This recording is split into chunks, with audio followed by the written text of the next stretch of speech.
వర్గానికి ఒక చదువుకున్న ఎమ్మెల్సీ గారు సిద్ధాంతాలు కట్టుబడి ఉండే కమ్యూనిస్ట్ నాయకుడు. మా ఇద్దరికి కొన్ని సిద్ధాంతాలు ఉన్నాయి. ఎవరో ఈ మధ్య ఏదో మాట్లాడుతున్నారు. నేను ఏదైనా మాట్లాడితే మంత్రి పదవి రాలేదని మాట్లాడుతున్నారు. అది మంత్రి కావాలంటే ఎలిమినగర్ పోర్ట్ చేసుకొని మంత్రి ఇస్తామని చెప్పిర్రు. నాకు వద్దని, నాకు మునుగోడు ప్రజలు కావాలని నేను ఇక్కడికి వచ్చిన. నన్ను ఎవరన్నా నీకేం కావాలి, మంత్రి పదవి కావాలన్నా, మునుగోడు ప్రజలు కావాలన్నా, మునుగోడు ప్రజలు అభివృద్ధి కావాలన్నా అంటే నేను మునుగోడు ప్రజలు కావాలి, అభివృద్ధి కావాలంట. అందులో అనుమానం లేదు. పదవుల వెనకాల పాపులాడాల్సిన అవసరం నాకు లేదు. నాలాంటి మనిషికి అదృష్టం ఉంటే, నాలాంటి పదవి వస్తే, ఇంతకంటే పెద్ద పదవి వస్తే అది ప్రజలకే ఉపయోగపడుతుంది, ప్రజలకు లాభం అవుతుంది. కానీ నేను అందరిలాగా పదవులలోకి పోయి పైరవులు చేసి దోచుకునేటువంటి అయితే కాదు. ఎవరికి కావాలి పెద్ద పెద్ద పదవులు?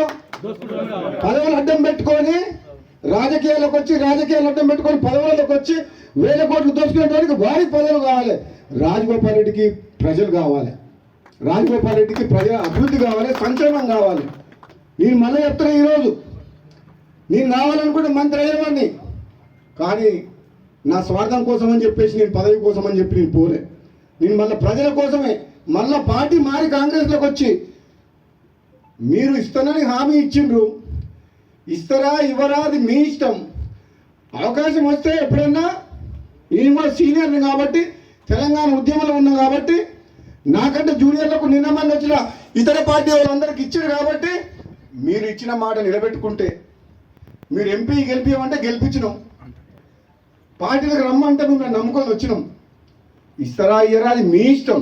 కానీ నేను మాత్రం పదవుల కోసం ఎవరింటికి పోయి కాలు మొక్కి మనసు చంపుకొని దిగజారడం మాత్రం జరగదు. నేను బతుకున్నాగా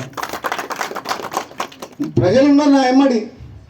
నాకు కావాల్సింది ప్రజలు, వాళ్ళ బాగోగులు, ఈ నియోజకవర్గ అభివృద్ధి.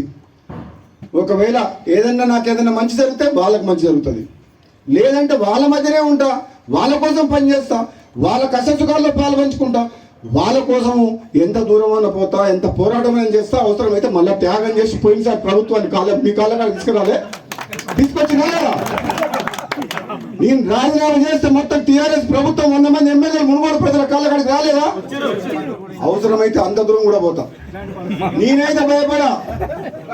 మీ అందరికి మాటిస్తున్నా. మళ్ళా ఈరోజు లచ్చమ్మగూడ సబ్స్టేషన్లో ఇక్కడికి వచ్చి నిరాకరించమంగా, నేను ఏదైనా మంచి పని చేస్తే మీకోసం చేస్తే తప్పితే, త్యాగమైన పోరాటమైన మీరు తలదించుకునే పని నా ప్రాణం పోయినా చెయ్య. మీరు తలదించుకొని మీరు నన్ను ఓటేసి గెలిపించేది.